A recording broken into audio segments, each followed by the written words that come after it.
تمام روشن نگاہوں اور بیدار سماعتوں کو سلام عرض ہے۔ عزیزان من، جب دربار یزید میں جناب زینب کبریٰ علیہ السلام کی نگاہ اپنے بھائی سید الشہداء، امام انقلاب، امام علی مقام، امام حسین علیہ السلام کے خون آلود سر پر پڑی تو آپ نے غمناک آواز میں فریاد بلند کی کہ اے میرے بھائی حسین، اے محبوب رسول خدا، اے مکہ و منا کے بیٹے، اے سیدۃ النساء العالمین جناب فاطمۃ الزہرا کے بیٹے، اے پیغمبر اکرم کی بیٹی کے بیٹے۔ راوی کہتا ہے کہ جب جناب زینب نے یہ صدا بلند کی تو دربار یزید میں موجود ہر ایک آنکھ رونے لگی، ہر ایک دل دہل کر رہ گیا، اور یزید لعین کو سانپ سونگھ گیا۔ وہ ایسے خاموش بیٹھا تھا جیسے اس پہ سکتہ طاری ہو گیا ہو۔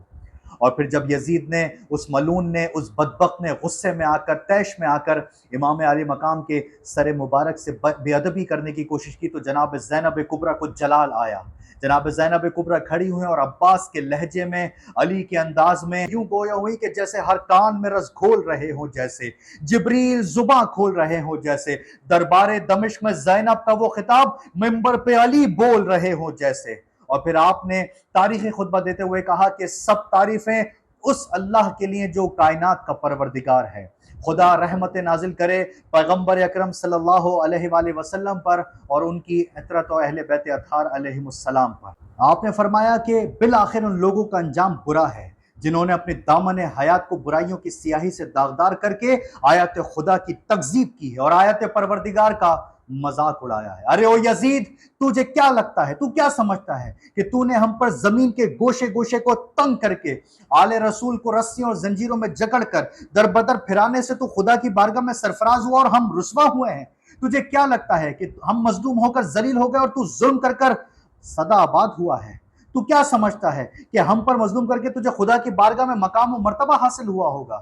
ارے او بدبخت، تو آج اپنی ظاہری فتح کی خوشی میں سرمست ہے، تو مسرت اور شادمانی سے سرشار ہو کر اپنے غالب ہونے پر اترا رہا ہے، اور ہماری خلافت کے حقوق کو غصب کر کے تو خوشی اور سرور کا جشن منانے میں مشغول ہے۔ ارے او بے حیا، ہوش کر، ہوش کے ناخن لے اور اپنی اس غلط سوچ پر مغرور نہ ہو۔ کیا تجھے خدا کا وہ فرمان یاد نہیں کہ حق کا انکار کرنے والے یہ نہ سمجھیں کہ جو ہم نے انہیں مہلت دے رکھی ہے وہ ان کے حق میں بہتر ہے، بلکہ ہم تو انہیں اس لیے ڈھیل دے رہے ہیں کہ وہ جی بھر کے اپنے گناہوں میں اضافہ کر لے، اور ان کے لیے دردناک اور خوفناک عذاب معین کیا جا چکا ہے۔ جناب زینب نے یزید کو للکار کر کہا کہ اے طلقاء کے بیٹے، اے آزاد کردہ غلاموں کی اولاد، یہ تیرا انصاف ہے کہ تو نے اپنی عورتوں اور لونڈیوں کو تو چادر اور چار دیواری کا تحفظ فراہم کر کے انہیں پردے میں بٹھا رکھا ہے، اور رسول زادیوں کو سر برہنہ کر کے تو نے در بدر پھرایا۔ ارے او بے حیا، تو بے حرمتی کا مرتکب ہوا ہے۔ تیرے حکم پر اشقیہ نے رسول زادیوں کے چہروں سے نقاب اتار کر انہیں شہر بہ شہر پھرایا۔ تیرے کہنے پر دشمنان خدا اہل بیت رسول کی پاک دامن مستورات کو ننگے سر ہجوم میں لیا، اور لوگ ان پاک دامن بیویوں کے کھلے سروں کو دیکھ کر ان کا مذاق اڑایا ہے۔ آج دور و نزدیک کے رہنے والے سب لوگ ان کی طرف نگاہیں اٹھا اٹھا کر دیکھ رہے ہیں۔ آج ہر شریف اور کمینے کی نگاہیں ان پاک دامن بیویوں کے کھلے سروں پر جمی ہوئی ہیں۔ آج ان قیدی مستورات کے ساتھ ہمدردی کرنے والا کوئی نہیں ہے۔ آج ان کے مرد موجود نہیں ہے جو ان کی سرپرستی کرے۔ آج آل محمد کا کوئی مددگار نہیں۔ اس شخص سے بھلائی کی کیا توقع کی جا سکتی ہے؟ اس شخص سے انصاف کی کیا امید لگائی جا سکتی ہے جس نے شہیدوں کا خون پی رکھا ہو، اور وہ ہم پر ظلم پر، ہم اہل بیت پر مظالم ڈھانے سے کیسے پیچھے رہ سکتا ہے، جو بغض اور عداوت اور کینے سے بھرے ہوئے دل سے ہمیں دیکھتا ہے؟ اے یزید، کیا تجھے شرم نہیں آتی کہ تو اتنے بڑے جرم کا اور گناہ کا ارتکاب کرنے کے بعد بھی خوش ہے؟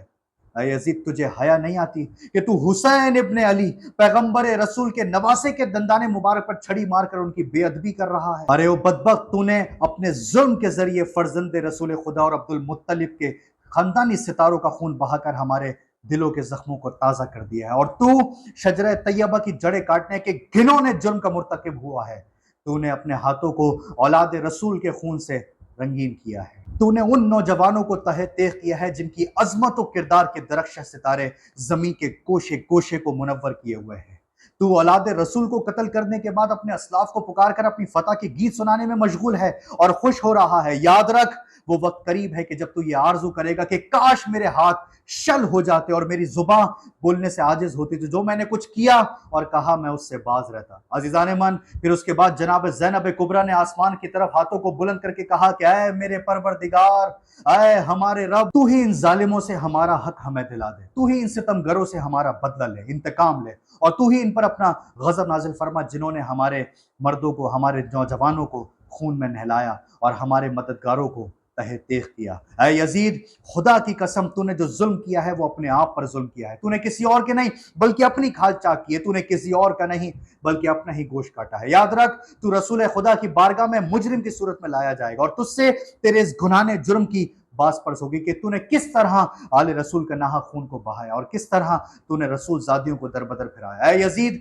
یاد رکھ کہ جو ظلم تو نے آل محمد پر ڈھائے ہے نا، رسول خدا عدالت الہی میں تیرے خلاف شکایت کریں گے، اور جبرائیل امین آل رسول کی گواہی دیں گے، اور پھر خدا اپنے عدل و انصاف کے ذریعے تجھے بدترین سزا کا سامنا کرنا پڑے گا، اور یہی بات تیرے انجام کے لیے کافی ہے۔ عزیزان من، پھر جناب زینب نے فرمایا کہ اے یزید، یہ گردش ایام اور حوادث روزگار کا اثر ہے کہ مجھے تجھ جیسے برے انسان سے ہم کلام ہونا پڑ رہا ہے۔ یاد رکھ کہ تو میری نگاہ میں پست اور گھٹیا شخص ہے جس سے بات کرنا بھی شریفوں کی توہین ہے، اور میری اس جرت سخن پر تو مجھے اپنے ظلم و ستم کا نشانہ ہی کیوں نہ بنا دے، لیکن میں اسے ایک عظیم امتحان اور آزمائش سمجھ کر صبر و استقامت اختیار کروں گی، اور تیری بد کلامی اور بد سلوکی میرے عزم و استقامت پر اثر انداز نہیں ہوگی۔ اے یزید، آج ہماری آنکھیں اشکبار ہیں اور ہمارے سینوں میں آتش غم کے شعلے بھڑک رہے ہیں، اور تو ہماری مظلومیت پہ خوش ہو رہا ہے۔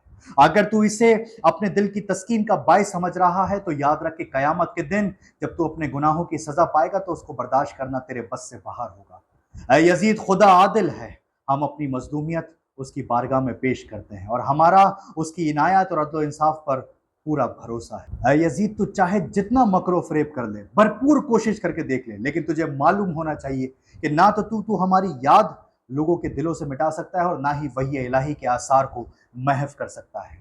تو نے جو گھنونا جرم کیا ہے اس کا بدنما داغ تو کبھی اپنے دامن سے نہیں مٹا سکے گا۔ تیرا نظریہ نہایت پست اور گھٹیا ہے۔ کان کھول کے سن کہ تیری حکومت میں چند دن باقی ہیں، تیرے سب ساتھی تیرا ساتھ چھوڑ جائیں گے، اور اس دن تیرے پاس سوائے حسرت اور پریشانی کے کچھ نہیں بچے گا جب منادی یہ ندا کرے گا کہ ظالم اور ستمگر لوگوں پر اللہ کی لعنت ہے۔ ہم خدا کی بارگاہ میں سپاس گزار ہیں کہ اس نے ہمارے خاندان کے پہلے فرد یعنی محمد مصطفیٰ صلی اللہ علیہ وآلہ وسلم کو سعادت اور مغفرت سے بہرہ مند فرمایا، اور میرے بھائی جناب امام حسین علیہ السلام کو شہادت کی نعمت سے نوازا۔ ہم بارگاہ عزدی میں دعا کرتے ہیں کہ پروردگار ہمارے شہیدوں کے اجر و ثواب میں اضافہ فرمائے اور ہمیں اپنی عنایات سے نواز دے، کیونکہ وہ بہترین رحم کرنے والا اور مہربان ہے، اور ہمیں اسی پر بھروسہ ہے کیونکہ اس سے بہتر کوئی سہارا دینے والا نہیں۔ عزیزان من، یہ خطبہ جناب زینب کا، یہ خطبہ تاریخ اسلام کا بہت فصیح اور طاقتور خطبہ ہے۔ ایسا معلوم ہوتا تھا کہ گویا علی ابن ابی طالب علیہ السلام کی روح، بلند و بالا روح اور بے نظیر شجاعت علی کی بیٹی کی زبان میں جاری ہو گئی۔ یہ خطبے نے یزید کے تمام ناپاک عزائم کو، ارادوں کو مٹی میں ملا ڈالا۔ کسی شاعر نے کیا خوب کہا ہے کہ ملتا نہیں ہے کوئی سہارا یزید کو، اس طرح سے زینب نے اجاڑا یزید کو، اور خاتون جنگ کر نہیں سکتی اس لیے خطبوں کی ذوالفقار سے مارا یزید کو۔